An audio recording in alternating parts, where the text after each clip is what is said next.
Damos gracias al Señor por este tiempo tan maravilloso que hemos podido tener en la presencia del Señor. Pero creo que ahora viene una parte importantísima y viene bien reflejada en esta frase que dijo Samuel y que me gustaría que todos pudiéramos decir en esta mañana, ahora, la parte final, la última frase. Habla, que tu siervo escucha. Que le podamos, y creo que es una manera bastante buena y quiero animarte que durante esta semana, antes de abrir las Escrituras, puedas abrir tu corazón. Porque a veces abrimos las Escrituras, pero no abrimos el corazón para que Dios nos hable. Y no se trata solamente de abrir un libro y de leer por leer. Se trata de abrir las Escrituras, la palabra eterna de Dios. Y me gustaría que en esta mañana todos juntos, unánimes, los que puedan ponerse en pie, que se pongan en pie.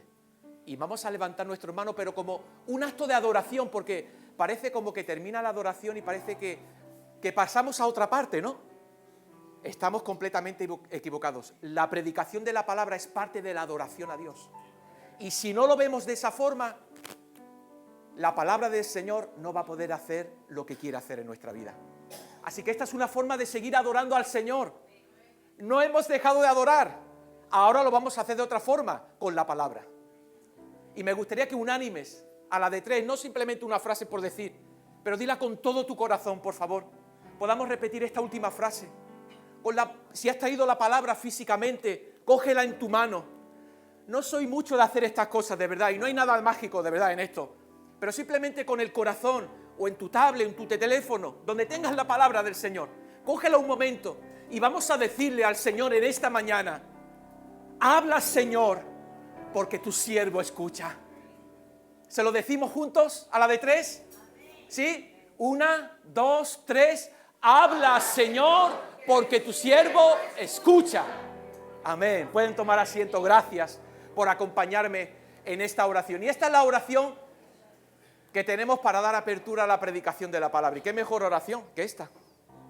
Que decirle: Señor, habla, porque tu siervo escucha. Mira, yo, por los tiempos que vivimos, si hay una necesidad urgente en la iglesia del Señor y a nivel mundial, es escuchar, discernir y entender lo que Dios está hablando en este tiempo. Pero no simplemente para conocer y almacenar más conocimiento de la palabra en nuestra vida, sino saber aplicar todo aquello que el Señor habla a nosotros. Cuando Samuel le está diciendo al Señor: habla, Señor, porque tu siervo escucha, está haciendo una oración, aunque él todavía no entiende muchas cosas, todavía no ha recibido una revelación plena, y evidentemente él no tenía una revelación plena como la que nosotros podemos tener hoy. Señor, habla porque esta mañana estoy dispuesto a obedecer. Habla porque hoy tu siervo, tu hijo, estoy con la disposición de obedecer aquello que tú hables, porque ahí está la bendición. Porque Santiago dice: no seamos solamente oidores de la palabra, sino hacedores de ella. Y necesitamos urgentemente ser una iglesia, un pueblo, hijos e hijas de Dios, hacedores de la palabra, que ponen en práctica lo que el Señor enseña, porque ese, dice, dará fruto al 30, al 60 y al 100 por uno. Y quería terminar con eso: para la gloria del Señor. Primera de Samuel, capítulo 3, toda una narrativa, pero me gustaría que pudiéramos empezar leyendo solamente el versículo 1 y el versículo 19 al 21. El principio y el final de esta narrativa. Fíjense cómo comienza y cómo termina. Luego, evidentemente, hay un contenido que vamos a ir desarrollando, pero para situarte en contexto, fíjense cómo empieza esta historia y cómo termina. Primera de Samuel, capítulo 3, versículo 1 dice: el joven Samuel servía al Señor en presencia de Elí. En aquellos días escaseaba la palabra del Señor y no eran frecuentes las visiones. Versículo 19. Hemos empezado en un contexto, en una situación donde la palabra del Señor escaseaba y donde las visiones no eran frecuentes. Pero fíjense cómo termina esta historia. Samuel crecía y el Señor estaba con él y no dejó sin cumplir ninguna de sus palabras. Todo Israel, desde Dan hasta Beerseba, desde el norte hasta el sur, supo que Samuel era fiel profeta del Señor. Y el Señor volvió a aparecer en Silo, porque en Silo se manifestaba a Samuel la palabra del Señor. Gloria a Dios. ¿Ves cómo termina esta historia? De nuevo manifestándose la palabra del Señor a través de su profeta Samuel para el pueblo. Quiero poner una imagen, a ver si este artilugio funciona. Ese no era. Ese tampoco.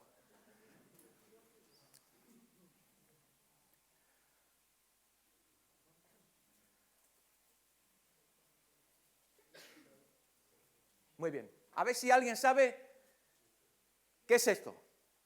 Quizás alguien ha podido estar ahí. Guillermo seguramente que lo sabe, así que le voy a pedir que no lo diga. Porque seguro que lo sabe. Y no sé, quizás a lo mejor ha estado allí físicamente. Bueno, pues se los voy a decir. Este es el muro de los reformadores en Ginebra, Suiza. Y es curioso, no he estado allí físicamente, pero todos sabemos realmente, ¿no?, los efectos que trajo la reforma, como ha mencionado Agustín esta mañana, ¿no?, este continente europeo que vivió una gran reforma de la palabra del Señor. Y desgraciadamente, ¿verdad?, vemos ahora nuestro continente.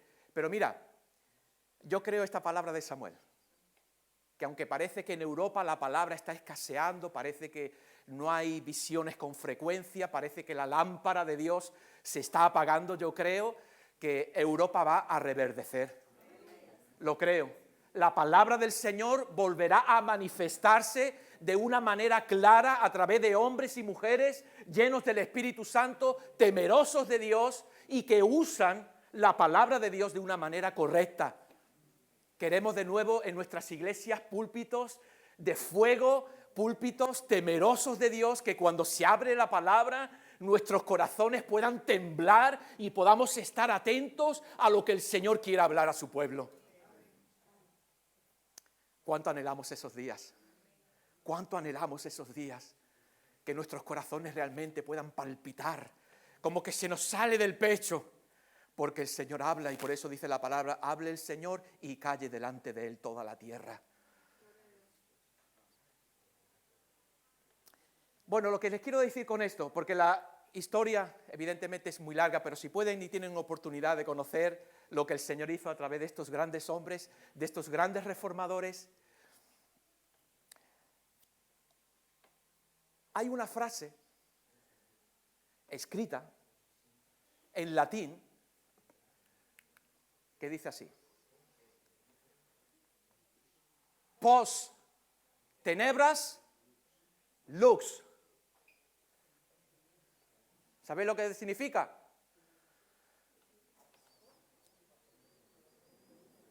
Post tenebras lux. Muy bien. Después de las tinieblas, luz. Después de las tinieblas, luz. Y es que en la época de estos reformadores era un tiempo de completa oscuridad espiritual, una decadencia espiritual enorme. Pareciera que en ese contexto y en ese escenario no pudiera de nuevo reverdecer la palabra del Señor. Pero nosotros seguimos creyendo que después de las tinieblas viene la luz gloriosa del Evangelio de Jesucristo. Y como dice el apóstol Pablo en su carta a los Romanos, la noche está avanzada, pero se acerca el día. Y es evidente que la oscuridad avanza, que la noche está avanzada. Pero hermanos, no fijemos solamente la mirada en la noche. Pon tu mirada en el día glorioso de Cristo Jesús. Damos gracias al Señor por su palabra, que esto se pueda convertir en una realidad en nuestra vida. ¿Cuántas veces nos hemos encontrado también nosotros en épocas de escasez, que la lámpara parece que se está apagando, donde no frecuentemente, quizás ocasionalmente, de vez en cuando, podemos discernir algo del Señor? Pero el Señor irrumpe en medio de nuestra oscuridad y de nuestras tinieblas con la luz gloriosa de su palabra y hace que todas las tinieblas desaparezcan. Gloria al Señor. Eso solamente lo puede hacer nuestro gran Dios y poderoso Rey Jesucristo.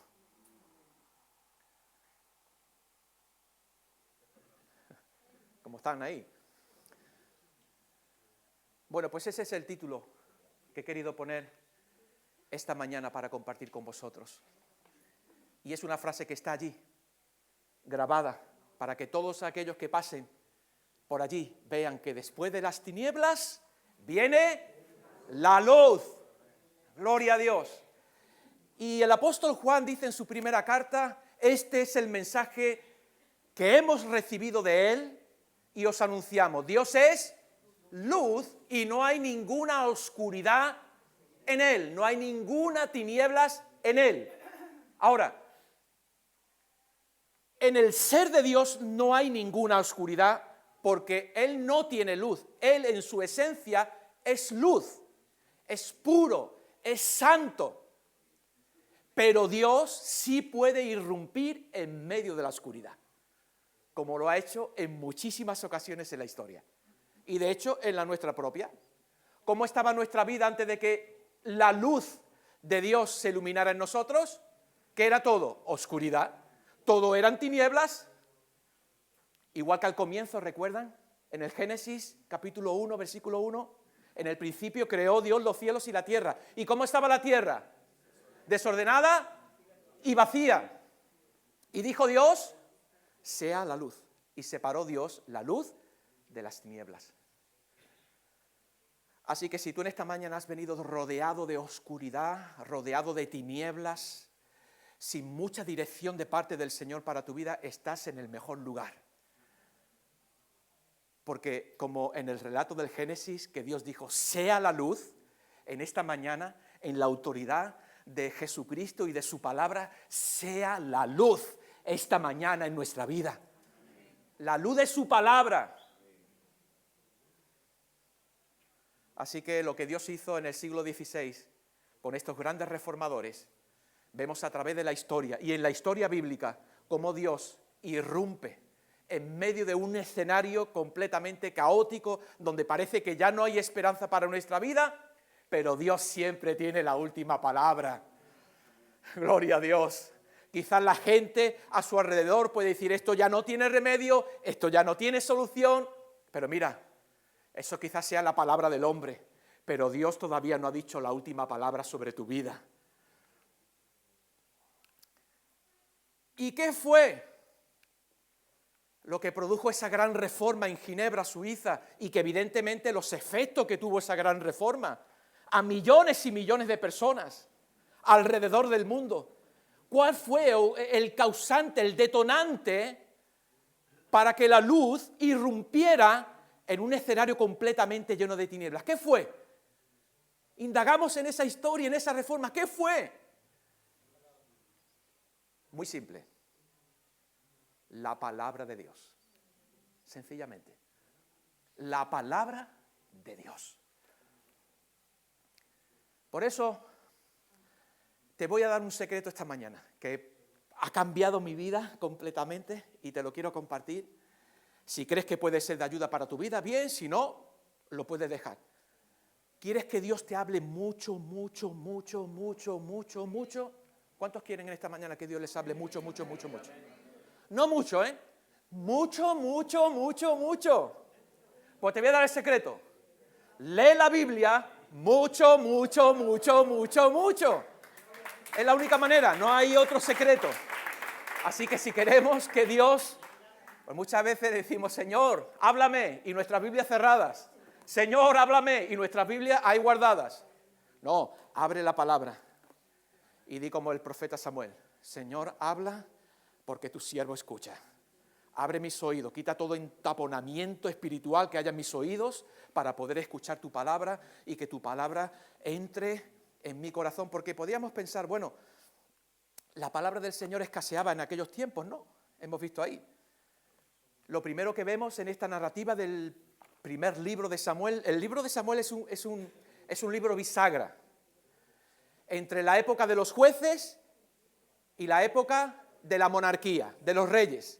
Es un puente, una puerta bisagra. Y es curioso cómo termina, para que un poco hacernos una idea del contexto, ¿no? Porque hemos leído en 1 Samuel capítulo 3, versículo 1, el joven Samuel servía al Señor en presencia de Elí en aquellos días. Y ahí tenemos que parar, para conocer el contexto. Aquellos días, ¿qué ocurría en aquellos días? Bueno, un versículo que lo resume perfectamente. Jueces capítulo 21, versículo 25. En aquellos días, ¿ven? En aquellos días no había rey en Israel y cada cual hacía lo que bien le parecía. Ese era el contexto. No había rey en Israel y cada uno hacía lo que quería. Y eso es lo que ocurre cuando no hay un rey que gobierna nuestro corazón y gobierna nuestra vida, que hacemos lo que bien nos parece, sin consultar al Señor. Entonces, de un periodo de anarquía pasamos a un periodo de monarquía. Pero ahora el joven Samuel, que fue profeta también del Señor, se encuentra en ese periodo de la historia, en ese periodo de transición. Y no fue fácil. Porque fíjense en los tiempos que les tocó ministrar. Y es que cuando yo examino la vida de los profetas, tanto los mayores como los menores, tuvieron que predicar y exponer la palabra del Señor en unos escenarios donde el Señor le decía al profeta, mira, no te van a escuchar, porque son duros de cerviz, no te van a escuchar, pero tú háblales mi palabra. Y muchos de ellos fueron encarcelados. Y sufrieron muchísimas penurias por causa de ser obedientes a lo que el Señor les decía. Los profetas mayores y los menores, no en cuanto a importancia, mayores significa en cuanto a contenido del libro, ¿no? En aquellos días. Bueno, pues en aquellos días les voy a leer unos versículos del capítulo 2 para situarnos en contexto de lo que estaba ocurriendo dentro de la casa del Señor. Primer libro de Samuel, capítulo 2, versículo 12, dice, los hijos de Elí eran hombres impíos que no tenían conocimiento del Señor. Versículo 17, así pues, el pecado de estos ayudantes, los hijos de Elí, era muy grande ante el Señor porque menospreciaban las ofrendas del Señor. Otro versículo, en el versículo 25, si peca el hombre contra el hombre, los jueces lo juzgarán, pero si alguno peca contra el Señor, ¿quién rogará por él? Pero ellos no oyeron la voz de su padre. Y el versículo 29, hablando Elí a sus hijos, ¿por qué habéis pisoteado los sacrificios y las ofrendas que yo mandé ofrecer en el tabernáculo? ¿Por qué has honrado a tus hijos más que a mí y le has hecho engordar con lo principal de todas las ofrendas de mi pueblo Israel? Por eso el Señor, el Dios de Israel, dice, yo había prometido que tu casa y la casa de tu padre permanecerían siempre delante de mí, pero ahora ha dicho el Señor, nunca haga yo tal cosa, porque yo honro a los que me honran y los que me desprecian serán tenidos en poco. Fíjense el contexto espiritual de la nación de Israel en ese tiempo. Los encargados de ofrecer los sacrificios que el pueblo traía para ofrecer al Señor, de esos sacrificios ellos tomaban parte, lo que no les correspondía, porque así lo había mandado el Señor, pero sin embargo ellos decidieron cómo ofrecer el sacrificio cuando el Señor había dejado claramente en su palabra cómo y quién debe ofrecer esos sacrificios. Pero ellos menospreciaron los sacrificios que la gente traía para ofrecer al Señor. No tenían conocimiento de Dios, es decir, no tenían temor de Dios en su corazón. Sin embargo, estaban allí sirviendo en la casa del Señor.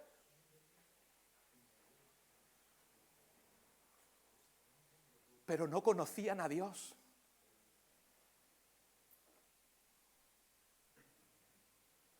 Cuando su padre fue a amonestarles, no oyeron la amonestación de sus padres tampoco.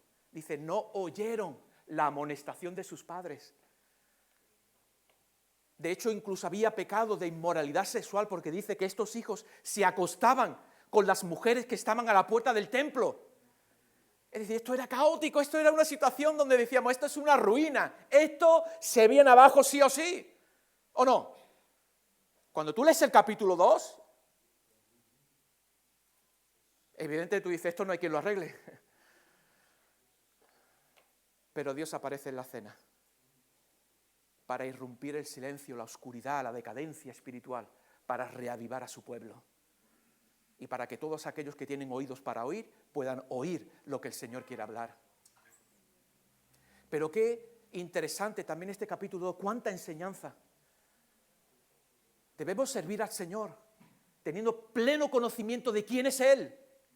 Y ese conocimiento de quién es Él infunde un temor reverente en nuestros corazones para no menospreciar lo que el Señor ha puesto en nuestras manos para Él.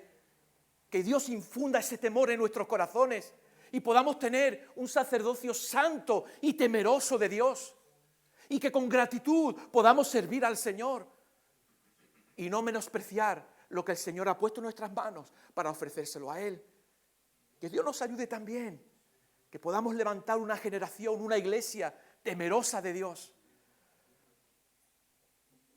Y no tener este lugar como si fuera un lugar cualquiera, cualquiera puede hacer cualquier cosa. No, no. Y no estoy hablando de perfección, porque yo que estoy aquí ministrando la palabra del Señor no soy perfecto, pero mi oración cada día al Señor es, infunde tu temor en mi corazón, porque si tú no infundes temor en mi corazón, mi tendencia natural es pecar. Pero infunde tu temor en mi corazón, no para temerte y tener un terror, no, es para que mi corazón, que es tan engañoso, que Dios infunda ese temor.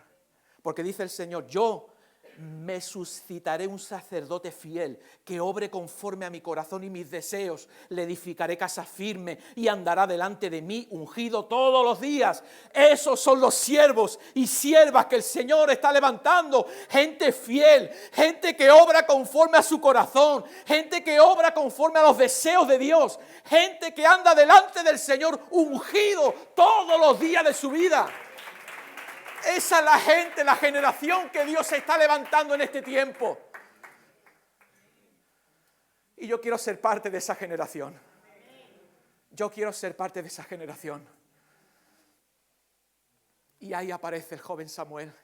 Pero fíjese el contraste, un contraste en el capítulo 2, como siempre le digo, mira, en todos los capítulos oscuros que hay en la Biblia, Juan José, mira, en la Biblia hay capítulos oscuros, pero en todos los capítulos oscuros hay un rayo de luz y de esperanza.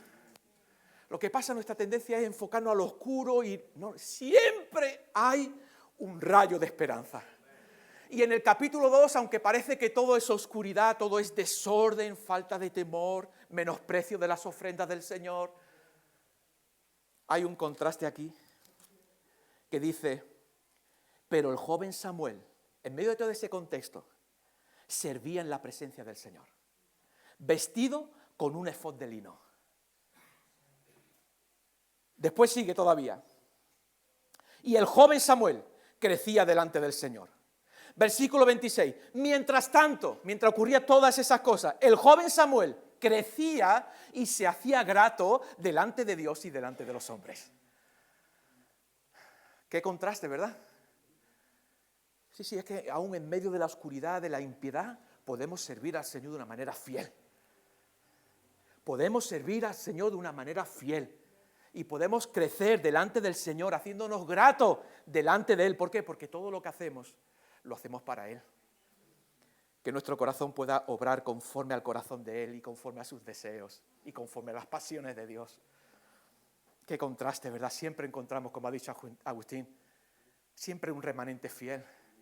Siempre gente que no se conforma. Los grandes avivamientos, ¿de dónde nacieron? Por ejemplo, nosotros somos de la Iglesia de Dios. ¿Cómo nació la Iglesia de Dios?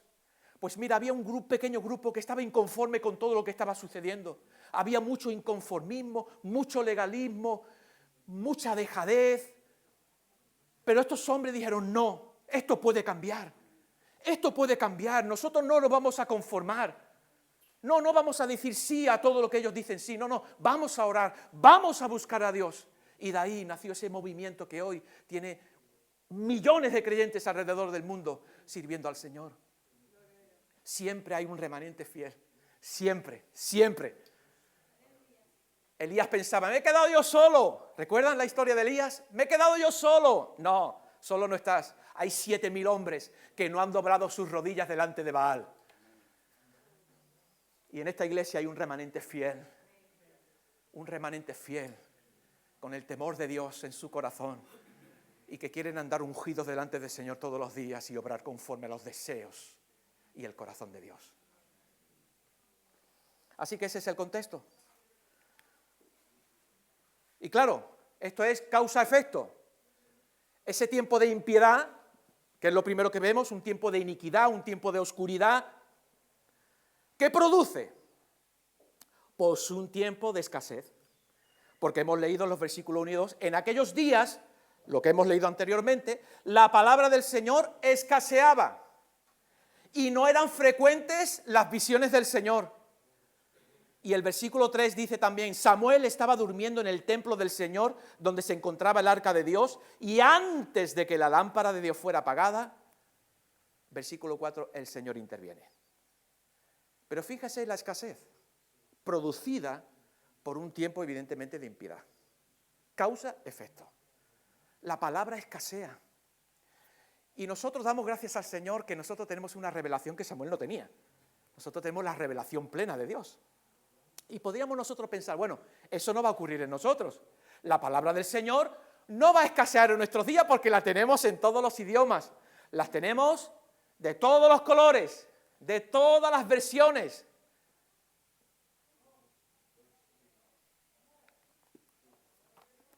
Pero la palabra del Señor puede estar escaseando en nuestro corazón. Quizás la podamos tener en nuestras manos, pero está escaseando en nuestro corazón. Así que también podría escasear la palabra del Señor en nuestro corazón. Claro que puede ocurrir. Y a veces Dios puede permitir y esconder su palabra para despertar en su iglesia un deseo renovado por escuchar su palabra. Como dice el Señor a través del profeta Amós, vienen días donde mandaré hambre a la tierra, pero no hambre de pan, ni sed de agua, sino de oír la palabra del Señor. Que Dios mande hambre a esta iglesia, pero no hambre de pan, ni sed de agua, hambre de oír, de escuchar la palabra eterna de Dios. Que Dios despierte ese hambre en nuestros corazones. Y todos conocemos Proverbios 29 y 18. Cuando falta la visión, cuando no hay profecía, cuando no hay revelación, cuando no hay palabra de Dios, ¿qué pasa? Que el pueblo perece, se desenfrena, se extravía. Y es lo que pasaba. Si no hay palabra de Dios, si no hay revelación de Dios, cada uno hace lo que bien le parecía. Pero dice, pero el que obedece. Porque esa es la primera parte. El pueblo sin visión, sin revelación, se extravía, se perece, se desenfrena. Pero, cuidado, terminemos el versículo. Pero, contraste, el que obedece las instrucciones de la palabra del Señor, ese es bienaventurado. Samuel, ahí en ese contexto. Un pueblo que no tenía revelación, extraviado. Pero Samuel, temeroso, creciendo en la presencia del Señor, recibiendo las instrucciones de Dios, fue bienaventurado. Así que este proverbio evidentemente resume perfectamente lo que ocurría en Israel en esos días. Ahora mi pregunta esta mañana para ti, porque ¿qué tiene esto de implicación para nosotros en el siglo XXI? Bueno, ¿cómo está la palabra del Señor en tu vida? ¿Está escaseando? ¿Cómo está tu lámpara? ¿Está a punto de apagarse tu lámpara?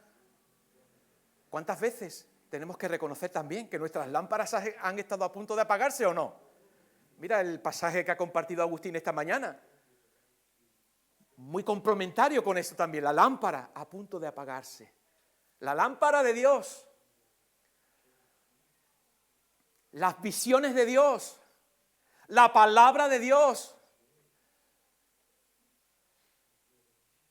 La iglesia de la medianoche no será una iglesia con escasez de palabra, no, ni escasez de aceite. Será una iglesia que se prepara para la venida de su Salvador.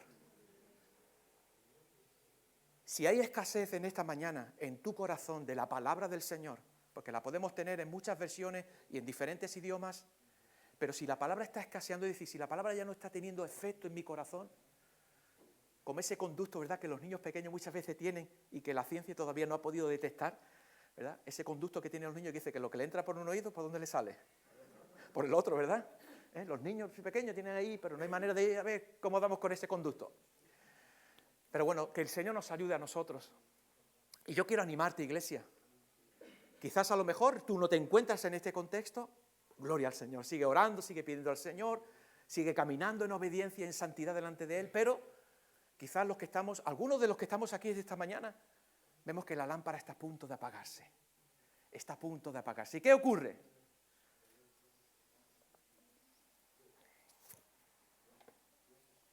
En el versículo 4, Dios habla. Dios irrumpe en medio de la oscuridad para dejar oír su voz, para llamar a la actividad profética a Samuel y para traer luz a su pueblo. Así que tenemos un tiempo de impiedad. Ese tiempo de impiedad trae unas consecuencias, un tiempo de escasez de la palabra, la lámpara, que también es la palabra del Señor, porque dice, ¿con qué alumbrará el joven su camino? Con guardar tu palabra. Y la palabra del Señor es como una lámpara que alumbra nuestro camino. Pero el versículo 4 dice, antes de que la lámpara de Dios fuera apagada, el Señor habló. Gloria a Dios. Bendito sea el nombre del Señor. Que aunque nuestros corazones están escaseando de la palabra, no recibimos visión de parte de Dios. Lo que le escuchamos no entra por aquí, no sale por aquí, no por falta de temor, sino por las circunstancias, la frialdad, lo que sea. Dios sabe. La lámpara parece que está a punto de apagarse. El contexto que nos rodea no es el idóneo, pero el Señor aparece en la escena. ¡Gloria al Señor! Es como una escena de una... ¿Cuántos habéis estado alguna vez en el teatro? ¿Ha habido alguna vez a un teatro? ¿Verdad? Y qué bonito cuando se abre el telón y aparece una escena, ¿no? Se baja el telón, se abre de nuevo y aparece otra escena diferente. ¿Cierto o no? Pues mira, hemos empezado esta historia levantando un telón. Y hemos visto la primera escena, devastadora. Y se levanta y dice, mira, bájala. Bájala porque lo que hay ahí, mejor no, bájala rápido. Bueno, la primera escena se abre. Es la realidad. Es la realidad. Se baja el telón. ¿Pero ha terminado la obra? No. Se levanta el telón y el escenario es completamente diferente. Ahora, ¿la oscuridad sigue? Sí. ¿La escasez de la palabra estaba? Sí. Pero ahora el protagonista, el Rey de la Gloria, el Dios que es fiel a su pacto, el Dios que es fiel a sus promesas, se levanta y deja oír su voz.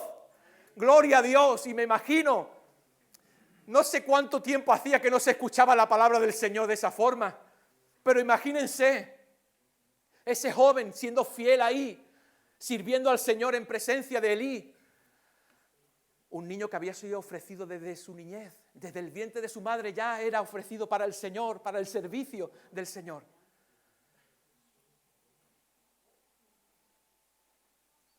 Y la palabra clave aquí, en esta sección de esta narrativa, es el verbo llamó, llamar.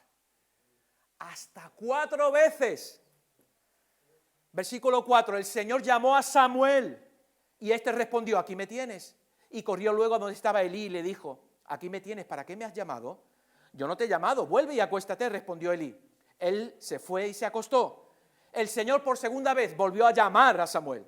Se levantó Samuel, vino donde estaba Elí y le dijo, aquí me tienes, ¿para qué me has llamado? Hijo mío, yo no te he llamado, vuelve y acuéstate, le respondió Elí. Samuel no había conocido aún al Señor, ni la palabra del Señor le había sido revelada. Versículo 8, el Señor pues llamó por tercera vez a Samuel, y él se levantó, vino ante Elí y le dijo, aquí me tienes, ¿para qué me has llamado? Entonces entendió Elí que el Señor llamaba al joven, y le dijo, ve y acuéstate, pero ahora le da unas instrucciones. Le dice, y si te llama, di, habla Señor, que tu siervo escucha. 3 ocasiones el Señor llama a Samuel. Pero Elí ni el joven Samuel saben discernir que el que está hablando ahí, ¿quién es? Es Dios. Pero ni el sacerdote, escucha, el sacerdote que era el representante del pueblo ante Dios, y Samuel no sabían que el que estaba hablando era Dios. Qué curioso, ¿no? Pero a la 4ª vez, Elí le dice lo mismo, pero le da otras instrucciones. Le dice, ve y acuéstate, y si te llama, di, habla Señor, que tu siervo escucha. 4 veces. El Señor dice en el libro de Apocalipsis, he aquí yo estoy a la puerta, ¿y qué? Y llamo.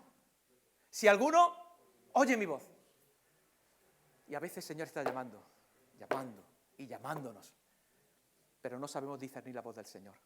Creemos que son otras personas las que nos están llamando, cuando es la voz del Señor la que está hablando a nuestro corazón.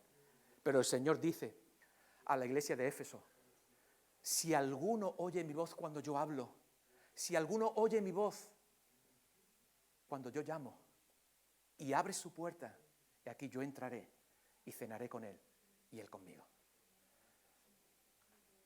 Lo que me habla este pasaje es que Dios es paciente también con nosotros. ¿Cuántas veces el Señor nos llama? Y nos llama y está llamando a la puerta de nuestro corazón y a la puerta de nuestro corazón y llamando y llamando y llamando y llamando. Y a veces hacemos oídos sordos, pero sabemos que es el Señor el que está llamando. Pero el Señor no se dejó por vencido. El Señor tenía un propósito con la vida de Samuel. Samuel estaba sirviendo en la presencia del Señor de una manera fiel, le era grato al Señor. Y el Señor estuvo llamando al joven Samuel para que él aprendiera a discernir la voz del Señor cuando Él le llama. Quizás no la podamos discernir la primera vez, quizás la segunda tampoco, pero si estamos con la buena disposición de obedecer al Señor cuando Él nos habla, ten por seguro que el Señor te dará la habilidad de poder discernir y entender cuando el Señor está llamando y hablando a tu corazón.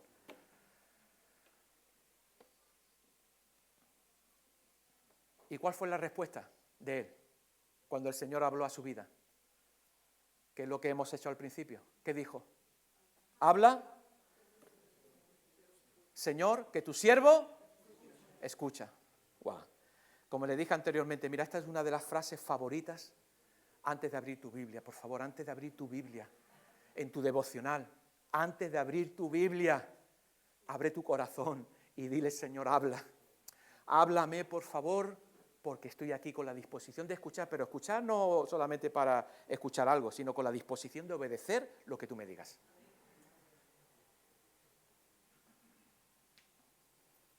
La primera vez que Samuel recibe y escucha la voz de Dios, aunque él estaba en el templo sirviendo fielmente al Señor, pero era la primera vez en su vida que él discierne y escucha la palabra del Señor y recibe un mensaje de parte de él. Le está llamando al ministerio profético. Samuel, te estoy levantando a ti, tú que has permanecido fiel ahí a mí, a pesar de ese contexto tan oscuro que hay a tu alrededor, tú has permanecido fiel, yo tengo un llamado para tu vida, tú vas a ser mi representante, mi vocero, para hablar de nuevo a mi pueblo Israel. El Señor tenía un propósito con la vida de Samuel. Gloria al Señor. Y claro, la historia no termina ahí, con el llamamiento de Dios a Samuel. La historia termina con la respuesta de Samuel al Señor. Fue obediente, porque no vea lo que la primera vez que este joven escucha la palabra del Señor y discierne su voz, y no vea el mensaje que el Señor le da para compartir. No era un mensaje tranquilizador, no, era un mensaje de juicio. Un juicio que ya el Señor había traído en el capítulo 2 a través de un hombre, seguramente un profeta que había venido a la casa de Elí. En el capítulo 2 lo pueden leer del versículo 26 en adelante, dice que llegó un hombre de Dios ante Elí y le dijo, y ahí les puso todo el juicio que iba a venir sobre su casa, por todo lo que había acontecido, ¿no?, en ese contexto. Y ahora Samuel va a ser el cumplimiento de lo que ese hombre de Dios le había dicho a Elí un tiempo atrás. Ahora, Elí, tú vas a ser el que vas a cumplir esta palabra. Vas a traer juicio a mi casa. Y evidentemente el juicio de Dios se ejecutó. Pero Samuel fue obediente al Señor. Y evidentemente muchas veces el Señor nos llama a hablar y a compartir su palabra, pero seamos fieles en hablar lo que el Señor dice en su palabra. Y evidentemente aquí habían unas palabras que no eran muy alentadoras para él, seguramente. Dice, yo haré una cosa en Israel que a quien la oiga le zumbarán ambos oídos. Aquel día yo cumpliré, ¿el qué? Todo lo que había dicho en el capítulo 2. Contra Elí todas las cosas que he dicho sobre su casa, desde el principio hasta el fin. Y Samuel se quedó acostado hasta la mañana, después abrió las puertas de la casa del Señor, pero dice que temía contar la visión a Elí. Bueno, para no temer, tener que enfrentar al sacerdote, al representante de Dios delante del pueblo, y tener que decirle que viene el juicio de Dios sobre su vida, sobre su casa. Él se encerró en su casa, había recibido la palabra, la revelación del Señor, se encerró y temía en su corazón decirle eso.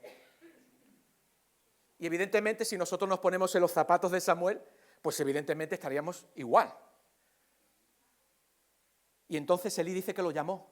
Samuel, hijo mío, aquí me tienes, respondió él. Él dijo, ¿qué te ha dicho? ¿Qué te ha dicho el Señor? Porque yo soy testigo de que el Señor te ha llamado 4 veces. Así que dime, ¿qué te ha dicho el Señor? No sé, a lo mejor Elí no sé lo que estaba esperando. ¿Qué te ha dicho el Señor? Te ruego que no me lo ocultes. Traiga Dios sobre ti el peor de los castigos y me ocultas una palabra de todo lo que hablo contigo. Entonces Samuel, escuchen, se lo manifestó todo, sin ocultarle nada. No ocultó nada de toda la revelación que había recibido de parte de Dios para la casa de Elí. Fue fiel. Y aún con todo su temor en su corazón, él fue fiel en decirle a Elí todo lo que el Señor le había dicho, que el Señor iba a hacer con la casa de Elí, que luego encontramos en el capítulo 4.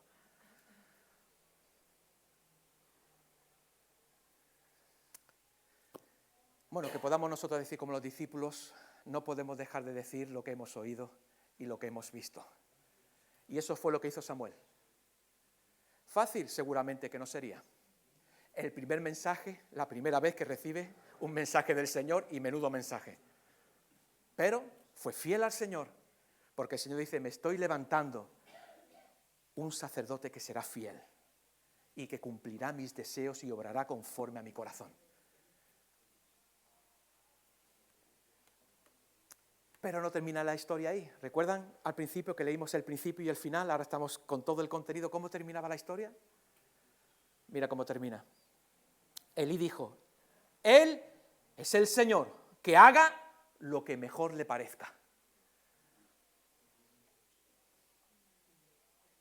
Todavía este hombre había un poquito de temor en su corazón. Y no intentó justificarse, bueno, tú eres el Señor, tú eres Dios. Tú sabes. Y fíjese el versículo 19. Samuel crecía y el Señor estaba con él.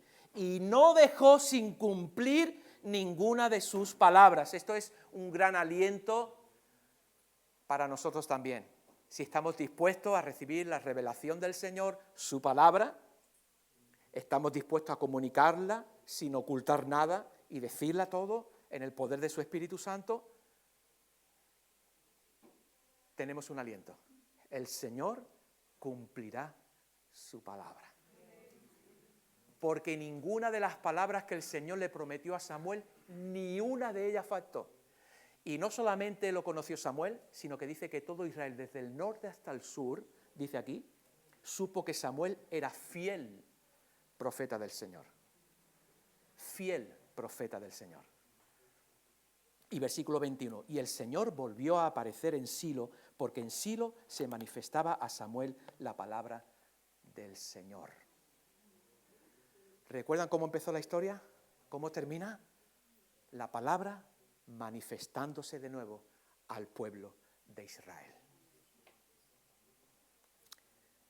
Y la palabra del Señor se manifiesta en nuestra vida. Como les dije, no tenemos el contexto de Samuel. ¿Recuerdan? Hoy tenemos toda la revelación de Dios. ¿Cómo se manifiesta hoy Dios a nuestra vida? Pues evidentemente lo hace a través de su palabra y a través de la persona de su Hijo Jesucristo y a través del Espíritu Santo que Él ha hecho morar en nosotros. Pero mira, la manifestación de Dios en nuestra vida no es simplemente para que seamos mejores teólogos, no es para que tengamos más y mejor conocimiento, que también. Dios se quiere manifestar en nuestra vida para que nosotros luego podamos responder como Samuel, en obediencia al Señor, haciendo todo lo que Él dice que hagamos y diciendo todo lo que Él dice que digamos. Para eso se manifiesta la palabra del Señor en nuestra vida. Y tenemos que pedirle al Señor también eso en nuestro corazón. Así que me gustaría orar y pedirle al Señor en esta mañana. Hemos empezado diciéndole al Señor, Señor, habla. ¿Le hemos dicho al Señor, habla? Porque tu pueblo escucha. ¿Hemos escuchado la voz del Señor? Espero que sí. Que el Señor guarde en tu corazón todo lo que viene de Él. El Señor habla. El Señor sigue hablando hoy. Porque dice el autor de Hebreos, Dios en otro tiempo, en los tiempos de Samuel, ¿cómo habló de Dios? A través de los profetas, a través de visiones, a través de sueños. Pero hoy, en este tiempo que nosotros estamos viviendo, el Señor nos habla a través del Hijo, la palabra eterna de Dios. Así que tenemos la revelación completa en la persona de Jesucristo, porque Él dijo, nadie ha conocido a Dios. El unigénito Hijo de Dios que estaba en el seno del Padre, Él lo ha dado a conocer, Él lo ha dado a manifestar. Ahora nosotros tenemos toda la revelación de Dios en la persona de Jesucristo. Y tenemos que pedirle, y gracias que no solamente tenemos la palabra, sino que tenemos al Espíritu Santo de Dios en nuestro corazón para poder aplicar y para poder entender esta palabra. Él no nos ha dejado solos. Él dijo a sus discípulos, es necesario, ustedes no lo entienden, pero es necesario que yo me vaya, porque si no me voy, no mandaré el Espíritu Santo, el cual estará en vosotros todos los días, y Él os enseñará, y Él os recordará todas las cosas que yo os he dicho. Creo que tenemos más responsabilidad que Samuel. Samuel solamente tenía una parte de la revelación de Dios, pero nosotros tenemos toda la revelación de Dios. ¿Qué haremos con eso? Estamos estudiando doctrinas fundamentales de la fe y les animo a que vengan, que estudien la palabra, pero ¿sabe? No estudiamos solamente las doctrinas de la fe para saber más o para defender, no, para experimentar esas doctrinas también en nuestra vida y en nuestro corazón, porque de eso se trata la doctrina, de saber y experimentar. Saber y experimentar. No podemos separar.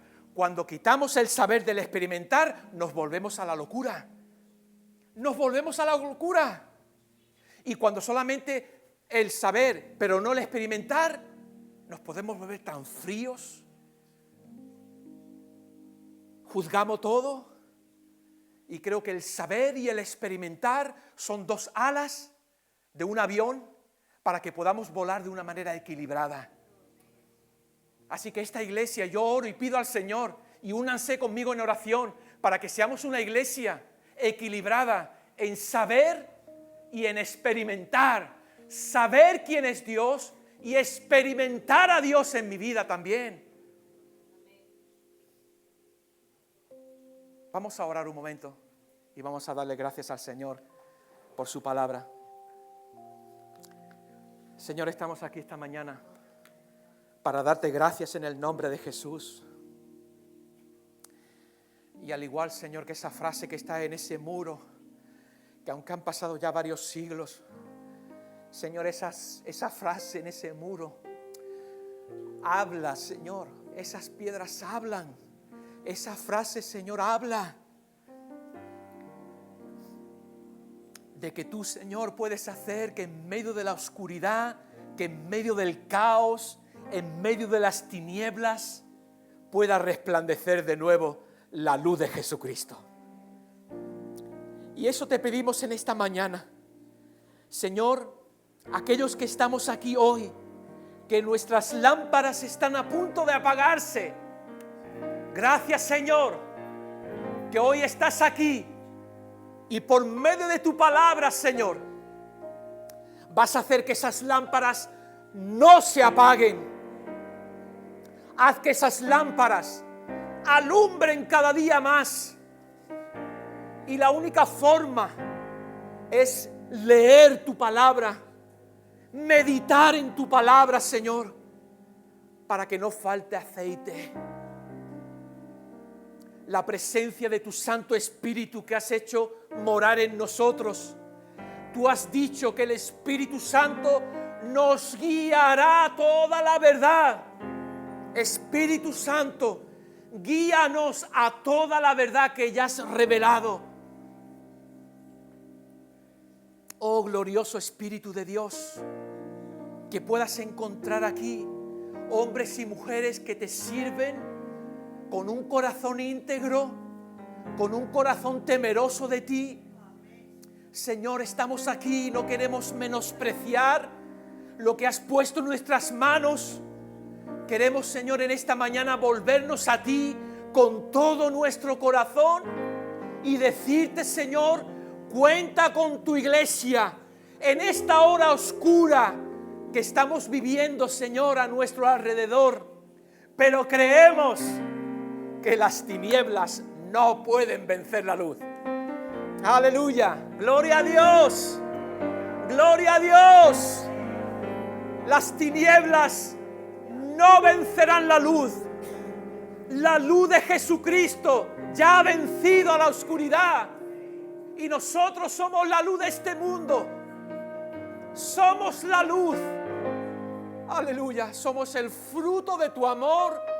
Y estamos aquí, Señor, para renovar nuestra fe en ti, para pedirte, Señor, quita toda escasez de tu palabra en nuestra vida y despierta en este tiempo un pueblo hambriento de tu palabra, un pueblo hambriento de ti. Por favor, Espíritu Santo, haz esta obra de gracia en nuestros corazones, porque muchas veces los hemos intentado, pero hemos fallado, nos han faltado las fuerzas. Pero, Señor, pedimos, derrama espíritu de gracia en nuestros corazones, y en gratitud a ti y en gratitud a lo que has hecho por nosotros, queremos, Señor, vivir el resto de nuestra vida para ti, siendo fiel en el servicio al Señor, siendo fiel en su casa, andando ungido todos los días delante de ti y obrando y haciendo todas las cosas que son agradables delante de ti por Cristo Jesús. Señor, sopla de nuevo. Sopla en esta mañana, en este lugar. Al igual que hiciste, Señor, con la creación. Sea la luz esta mañana y se disipe toda oscuridad y toda tiniebla salga de este lugar y que resplandezca la luz de tu palabra, Señor, en este lugar, en nuestra vida, y todo para la sola gloria de tu nombre, en Cristo Jesús. Amén y amén.